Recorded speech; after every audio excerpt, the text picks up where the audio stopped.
Welcome back, and thank you guys so much to those of you that hung out for the latest live stream. It really was a lot of fun. If you guys enjoy content like that, make sure to turn on bell notifications for the channel so you don't miss a future live stream. In today's video, we're once again going to be talking animal stuff. In my latest video, we talked about the Find Familiar spell, but today we're going to be talking about the animal handling skill because we got to see an excellent gameplay example of it, a majestic gameplay example. It was my favorite part from the latest gameplay reveal. We'll also go over the Speak with Animal spell near the end of the video. Even though we haven't seen it in the game, it has been confirmed. So if you're a Crocodile Hunter fan, a Jeff Corwin fan, a Zaboomafoo fan, a Zoo Tycoon fan, you're gonna love this video. Before we get started, I want to say thank you to some recent channel members, Hemlock, Mike Geyer, Gore Spiller, and Alice, and also thank you to a recent patron, Tiger Jacks. Guys, this video goes out to you. Links to my Twitter and my Discord server will be below. Let's talk animals.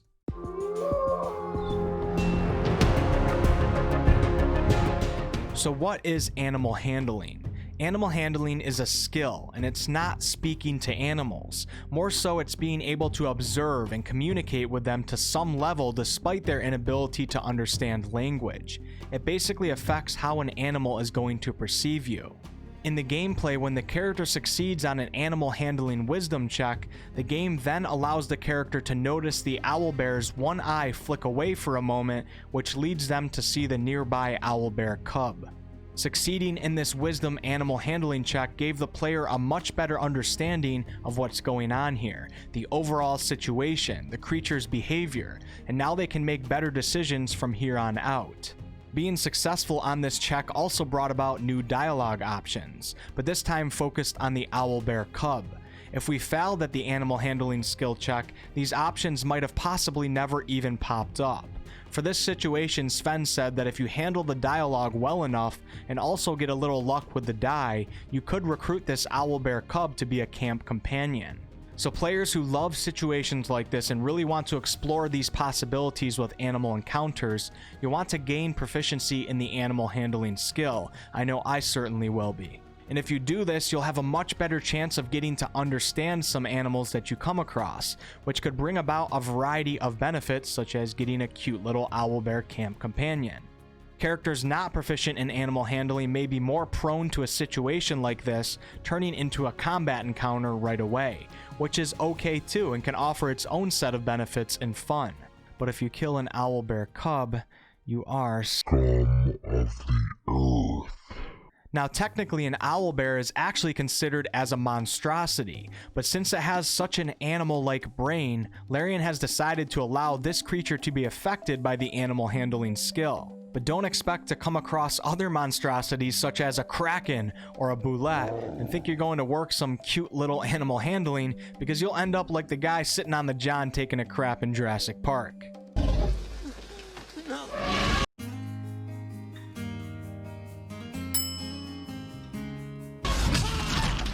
Other examples of animal handling situations, as Chris Perkins said, might be when a wolf looks like it wants to eat you, but with your animal handling skill, you're able to somehow persuade it to not want to eat you, at least for the time being. Maybe you understand the wolf's behavior and realize it's just hungry, so you throw some meat over there and then it leaves you alone.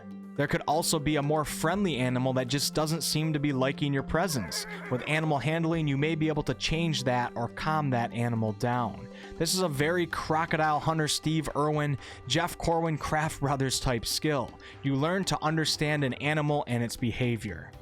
So now that you understand what animal handling means, let's talk about how it's calculated. Like we said before, animal handling is a skill, and skills represent a specific aspect of an ability. All skills deal with one of the 6 abilities: strength, dexterity, constitution, intelligence, wisdom, or charisma. For example, the athletic skill falls under the strength ability, the intimidation skill is part of the charisma ability, and the animal handling skill deals with the wisdom ability. Your character and your other party members will be proficient in a limited amount of skills depending on class choice, background, and racial choice, and some other factors. Being proficient in a skill allows you to add your proficiency bonus to an ability check that deals with the skill that you're proficient in. So if we look at the gameplay here, you can see that this character is doing a wisdom check that deals with the animal handling skill. The character's wisdom modifier, which depends on how much they invested into their wisdom ability score, will be added to the roll. And also because they are proficient in the animal handling skill, their proficiency bonus will also be added to the roll, which is likely a +2 for this character. But if you notice, in Baldur's Gate 3, instead of adding your modifier and proficiency bonus on top of the roll and putting that up against the difficulty class number, which is the number you have to tie or beat, the game actually takes the predetermined difficulty class number, otherwise known as the DC, and creates a target number, which is the results of subtracting your proficiency bonus from the DC number and also subtracting, or in some cases adding, to the DC number if you have a negative modifier. So this will yield the same results as if the game actually showed us the DC of the situation, then we rolled our die, added our modifier and proficiency bonus, and tried to tie or beat that number. So if this character was not proficient in the animal handling skill, that target number would likely show 15 instead of 13, because you don't get that +2 anymore. So let's watch it and talk about it together. This is definitely my favorite gameplay scene out of all the gameplay that we've seen up to this point. Just the entrance of the owlbear is so mysterious, majestic, and epic. It's really exciting. And like I said, Larian Studios is actually letting you do animal handling on the owlbear when, I guess if you go by the 5e rules, you shouldn't be able to because it's technically a monstrosity and not a beast.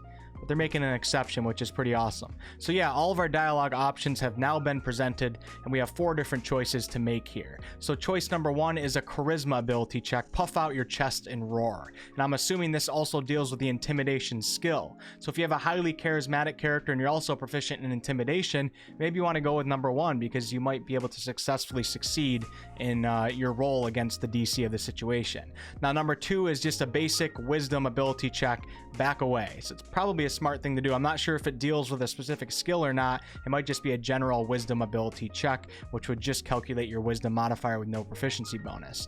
Now number 3 is a wisdom animal handling check, study the owlbear's behavior. And this is exactly what we explained animal handling to be. And of course Sven's going to go with this because, or not Sven, I think Nick was playing this. It's going to go with this because he wanted to show us animal handling. And you can see right now, so we got 13. That's the target number that we have to tie or beat with our roll of the die. Now, our proficiency bonus in animal handling, as well as our wisdom ability modifier, have already been calculated in, and it adjusts the target number. So all we have to do is roll the die, and the results of that die will tell us if we succeeded or not. Instead of doing it the other way around, where you roll the die and then you watch the math being done, it's done in a way that's going to be more entertaining for us. If you had secret animals you could have talked to. So luckily we succeeded here with a little bit of planning as well, because you knew that you were proficient in animal handling and you knew that you had a highly wise character. So it's smart to go with choices that fit your character. And since we succeeded in this animal handling skill check, you can see that the owlbear's eye flicks to the back, and you'll notice a little baby owlbear right here. And if we failed, this might not have happened. We might not have even seen the baby owlbear, or combat could have erupted. Who knows? There's gonna be a lot of permutations in this game. It's really exciting. And then you get to see this cute little owlbear and all these dialogue options present themselves. Now, if you had a character that wasn't high in wisdom ability score and wasn't proficient in animal handling skill, it might be even possible that you would never even be able to have this happen without extreme amounts of luck. So animal handling is a really cool skill, and if you like situations like this and you want to be successful in situations like this, look into getting that skill. Now, Speak with Animals is actually a spell, while Animal Handling was a skill. And unlike Animal Handling, with Speak with Animals, you can actually speak to an animal one-on-one in like kind of a lower intelligence conversation. And like Sven said, in the owlbear situation, if we had Speak with Animals, we would have been able to just talk to the owlbear. Speak with Animals is a level 1 divination spell, and it's on the Bard, Druid, and Ranger spell list. In D&D, it reads as, you gain the ability to comprehend and verbally communicate with beasts for the duration of the spell. The knowledge and awareness of many beasts is limited by their intelligence, but at a minimum, beasts can give you information about nearby locations and monsters, including whatever they can perceive or have perceived within the past day. You might be able to persuade a beast to perform a small favor for you. So don't expect to get into a full political debate with a bear. I wouldn't recommend that anyways, but instead you might be able to get some information like what's in this part of the forest, has anyone passed through here recently, etc. But always remember that many animals probably are not huge fans of humanoids, and there's a million lists of reasons as to why that might be. Speak with animals should really offer a lot of extra fun for you animal lovers. So if you want to speak with animals, the easiest way is to play a class that has speak with animals on the class's spell list, such as a bard, ranger, and druid. If you don't want to play those classes, look into certain feats or subclass choices that allow you to dip into the spell list from those 3 classes. The easiest way to acquire animal handling is by playing as a class that offers animal handling at character creation in the limited list of skills that you get to choose from. The Barbarian, Bard, Druid, Fighter, and Ranger all have animal handling as a choice you can make. You could also just play as the half-elf race and play any class you want. For playing as a half-elf, you get to choose 2 skill proficiencies out of all of the skills in the game. Half-elf really is an excellent race for many classes.